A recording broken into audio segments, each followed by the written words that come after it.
నమస్తే, welcome to our channel. నేను మీ పద్మావతి. ఈరోజు మనతో పాటు ప్రముఖ ఆధ్యాత్మికవేత్త మరియు శ్రీచక్ర ఉపాసకులు మణికంఠ శర్మ గారు ఉన్నారు. మరి గురుగారితో మాట్లాడేద్దాం. నమస్కారం గురుగారు. పరమేశ్వరార్పణమస్తు. గురుగారు, మనకి ఈ మధ్య కాలంలో యువత అంతా కూడా, యువతనే కాదు వాళ్ళు వీళ్ళని తేడా లేకుండా ప్రతి ఒక్కరు కూడా ఈజీ మనీకి బాగా అలవాటు పడిపోయారు. అది ఎంతలా అంటే మనం ఒళ్ళు నలగకూడదు కానీ డబ్బులు వచ్చేయాలి, ఈ టైప్ ఆఫ్ మైండ్ సెట్లోకి వెళ్ళిపోయారు. అయితే ఇదే తరహాలోనే గుప్త నిధులు కూడా ఇందులోకే వస్తాయి. అయితే దీన్ని చూసుకున్నట్టయితే ఒకవేళ నిజంగా మనం నివసిస్తున్న స్థలాల్లోనో లేకుంటే వేరే వేరే మన ఇతర చోట్ల ప్రదేశాల్లోనో గుప్త నిధులు ఉన్నట్టయితే వాటిని మనం ఎలా ఐడెంటిఫై చేయొచ్చు అంటారు? లేదంటే అవి ఉన్నప్పుడు కొంతమంది చెప్పారు, కొంతమంది వీడియోస్లో కూడా చూసాం మనం, అవి ఉన్నప్పుడు కొన్ని వైబ్రేషన్స్ తెలుస్తాయి, లేకుంటే కొన్ని నక్షత్రాల వారికి ఆ గుప్త నిధులు ఉన్న చోటు కళ్ళకు కట్టినట్టు కనిపిస్తుంది పైకి. దాంతోపాటుగా కొన్నిసార్లు ఈ మువ్వల చప్పుళ్ళు వినిపిస్తాయి. ఇలాంటివి ఎన్నో చెప్తూ ఉంటారు. అయితే వాస్తవికంగా చూసుకోవాలి అంటే నిజంగా గుప్త నిధులు మనం ఉన్న ప్రదేశాల్లో ఉంటే వాటిని ఎలా ఐడెంటిఫై చేయొచ్చు అంటారు? వాస్తవానికి ఏంటంటే ఈ మధ్యకాలంలో అందరూ కూడా ఇన్స్టెంట్ అనే పదానికి అలవాటు పడిపోయాం. ఇదివరకు ఏదన్నా ఆకలి వేస్తుంది అంటే టిఫిన్ చేసేసరికి ఉప్మానో, ఇడ్లీ, దోశ, పూరి ఇటువంటివి తినేవారు. 2 నిమిషాలు అయిపోతుంది మ్యాగీ హిప్పీ. ఇవి రావడం వల్ల ఈజీగా అలవాటు పడిపోయి తన శరీరానికి బద్ధకాన్ని అనేటువంటి దాన్ని పెంచేశారు. ఇలా పెంచుకోవడం వల్ల ఏమైందంటే ఆలోచన అనేటువంటిది పూర్తిగా శూన్యమైపోయింది. ఆలోచన పూర్తిగా ఎప్పుడైతే శూన్యమైపోయిందో పిచ్చి పిచ్చి ఆలోచనలకి తావు తీయడం మొదలుపెట్టింది. ఒక ఇంగ్లీష్లో సామెత ఉన్నట్టుగా ఖాళీగా ఉన్న బుర్ర దెయ్యాలకు తొర్ర అనేటువంటిది సామెత. దెయ్యాల తొర్ర అంటే ఎప్పుడు దాంట్లో దెయ్యాలు తిరుగుతూనే ఉంటాయి. ఇది వరకు ఆడవాళ్ళు అన్ని పనులు చేసుకుని మగవాళ్ళు కాస్త పనులు చేసుకుని ఇంటికి వచ్చి అలిసిపోయిన తర్వాత చక్కగా అన్నం తిని హ్యాపీగా పడుకునేవారు. ఇప్పుడు అన్ని మిషన్లు రావడంతో వీళ్ళకి పని తగ్గింది. ఈ మగవాళ్ళకి ఏంటంటే అక్కడ పని తగ్గడంతో వీళ్ళు కూడా కాస్త అలసట తగ్గిపోయింది. దీనివల్ల ఇంకాస్త సంపాదిస్తే బాగుంటుంది, ఈజీగా మనీ ఎలా సంపాదిద్దామన్న ఆలోచనలు ఎక్కువైపోయాయి. దానిలో భాగమే ఈ గుప్త నిధులు. మొట్టమొదటిగా ఇద్దరు వ్యక్తులు ఇదివరకు ఉన్నప్పుడు ఎక్కడ ఉద్యోగాలు ఉన్నాయి, కమ్యూనికేషన్స్ ఎలా మాట్లాడుకోవాలి, ఒక కుర్రవాడు చదువుకోవాలంటే తర్వాత చదివితే చదివితే ఎలా వస్తుంది అని మాట్లాడుకునేటువంటి స్థలాలు ఇప్పుడు ఏమైపోయాయంటే ఎక్కడ గుప్త నిధులు ఉన్నాయి, ఎక్కడ రాజులు పరిపాలించారు అంటే రాజులు తన రాజ్యంలో ఉన్నటువంటి సంపదను అంతటినీ కూడా భూమిలో దాచిపెట్టేవాడు. భూమి ఎప్పుడు దాస్తుందండి. సముద్రంలో మీరు ఏ వస్తువు వేసినా బయటికి లాగేస్తుంది. అలల రూపంలో, కెరటాల రూపంలో సముద్రం ఒడ్డుకి గెంటేస్తుంది. భూమి మాత్రం తనలోనే దాచుకుంటుంది. అందుకే భూమాత భరిస్తుంది అనేటువంటి నానుడు వచ్చింది. ఇలా రాజులు తన యొక్క ధనాన్ని అంతటిని దాచి తన తర్వాత రాజ్యం ఎక్కడ ఏ ఇబ్బంది పడకుండా, తర్వాత రాజు ఇబ్బంది పడకుండా ఉండాలని నాగబంధన, లేకపోతే దానికి కాస్త ఆత్మలు లేదా దానికి సంబంధించిన శబ్దబంధన ఇటువంటివి వేసి ఆ నిధులను దాచేవారు. అటువంటి దాచిన వాటిని గుప్త నిధి అనేటువంటి వ్యవస్థలోకి వచ్చింది. గుప్తం ఎవరికీ తెలియకుండా, నిధి అంటే దాచినటువంటి సొమ్ము. ఇది రాను రాను రాజులు వెళ్ళిపోయిన తర్వాత ఏమైంది అంటే కనుక మనం ఇల్లులు కట్టుకోవడం ఇవన్నీ ఏర్పాటు చేసుకున్న తర్వాత అక్కడ ఉన్నటువంటి ఆత్మకి భోజనం అని లేదా దానికి ఇవ్వాల్సినటువంటి తర్పణలు అనేటువంటివి కొన్ని ఉంటాయి. సర్పం ఉందనుకోండి, సర్పానికి కావాల్సినటువంటి ఆహారం అయితే ఇవ్వాలిగా. అదేవిధంగా అక్కడ ఉన్నటువంటి ఆత్మలకి బలులు ఇవ్వడము, లేకపోతే వాటిని శాంతి చేయడము ఇటువంటివి చేయాలి. ఇలా మంత్రతంత్ర యంత్రాలు పెట్టిన తర్వాత కొన్ని సంవత్సరాలు గడిచిన తర్వాత, అంటే ఒక రాజులు ఎప్పుడో రాజులు ఇప్పుడు మీరు కొనుక్కున్నారనుకోండి, అక్కడ ఏమవుతుందంటే శబ్దాలు అనేటువంటి ఏర్పడతాయి.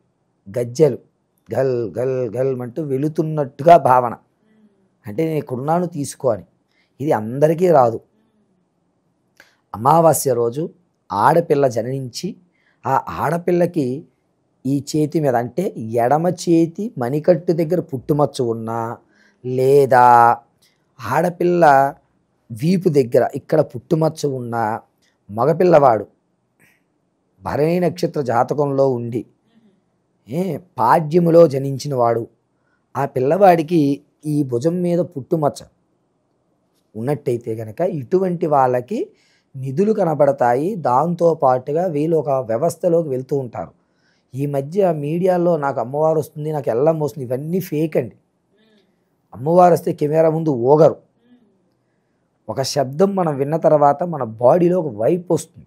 ఒక మంచి పాట విన్నాం అనుకోండి, ఆటోమేటిక్గా మనకు ఆ పాట రన్నింగ్ అవుతుంది. మీరు నడుచుకుంటూ ఒక సినిమా పాట పాడుకుంటూ వెళ్తున్నారు, ఎదుటివాడు ఇంకొక పాట పాడుకుంటూ వస్తున్నాడు. మీరిద్దరు ఇలా జరిగిన తర్వాత అతని పాట మీరు పాడతారు, మీ పాట ఆయన పాడతారు. ఇది సైకలాజికల్. అర్థమైందండి? కావాలని మీరు అబ్జర్వ్ చేసుకోండి. మీరు ఏదైనా ఒక పాట పాడుతూ వెళ్ళండి, లేదా పాట పాడుతూ వస్తున్న వ్యక్తిని మీరు క్రాస్ చేయండి, అతని పాట మళ్ళీ మీరు హంగ్ చేస్తారు ఖచ్చితంగా. ఇది సైకలాజికల్. ఇలా ఆ శబ్దము అనేటువంటిది కొంతమందికి వినబడతాయి.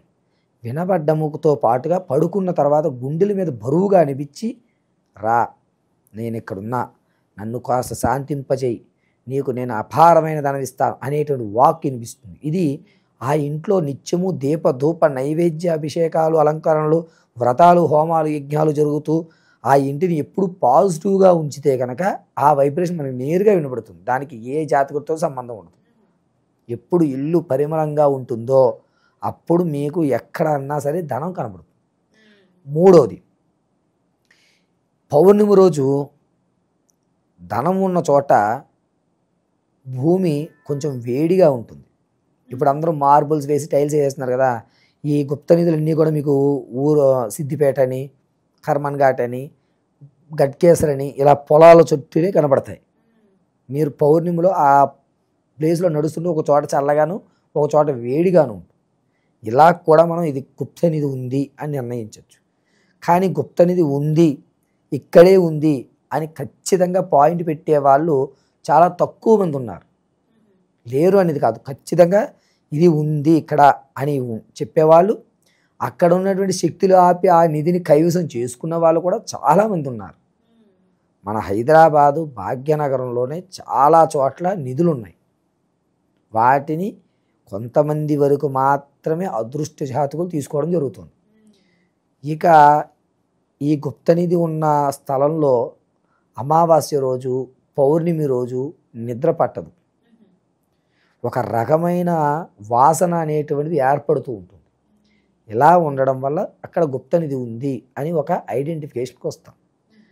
పొలాల్లోనూ చాలగట్లలోనూ మీకు పౌర్ణమిలో 11:30 నుంచి 2 గంటల మధ్య సమయంలో పంది ఒకే చోట తవ్వుతూ ఉంటుంది. వరాహస్వామి వారు భూమిలో గుప్త నిధి పెట్టిన దాన్ని భువనేశ్వరి అమ్మవారిగా భావిస్తాం. భువనాన్ని అంతటినీ పరిపాలించే ఈశ్వరి, భువనేశ్వరిగా అందులో అమ్మవారు ఏర్పడుతుంది. ఈ వరాహంలో ఉన్న పంది ఒకే చోట తవ్వుతుంది. ఈ పౌర్ణమికి ఒక చోట తవ్విందనుకోండి, మళ్ళా పౌర్ణమికి మనం అబ్జర్వ్ చేస్తే అక్కడే తవ్వాలి. మళ్ళీ ఇంకొక పౌర్ణమికి అబ్జర్వ్ చేస్తే అక్కడే తగలాలి. అలా 5 పర్యాయం అంటే 5 పౌర్ణమి వరకు మనం వేచి ఉండి ఒక పంది అక్కడే తవ్వుతూ ఉంటే కనుక పొలాల్లో మనకి ఈజీగా ఐడెంటిఫై అక్కడ ఏదో ఉంది అని నిర్ధారణకు వచ్చేయచ్చు. ఇలా గుప్త నిధులు అనేటువంటివి మనం ఐడెంటిఫై చేస్తాం. నిజంగా గురువుగారు చాలా చక్కగా వివరణ ఇచ్చారు. ఎన్నో వీడియోలు చూశాను నేను, ఇలాగ గుప్త నిధుల గురించి చెప్పినవి కావచ్చు, లేకుంటే అవి ఎలా ఐడెంటిఫై చేయాలని చెప్పినవి కావచ్చు. కానీ మీరు చెప్పిన ఎక్స్ప్లెనేషన్ మాత్రం ప్రతి ఒక్కరికి అర్థమయ్యే రీతిలో ఉంది. అందరికీ ఈ వీడియో చూడడం ద్వారా అసలు ఎలా దాన్ని ఐడెంటిఫై చేయొచ్చు అనేది చాలా క్లియర్గా చెప్పారు. ధన్యవాదాలు గురువుగారు. పరమేశ్వరార్పణమస్తు.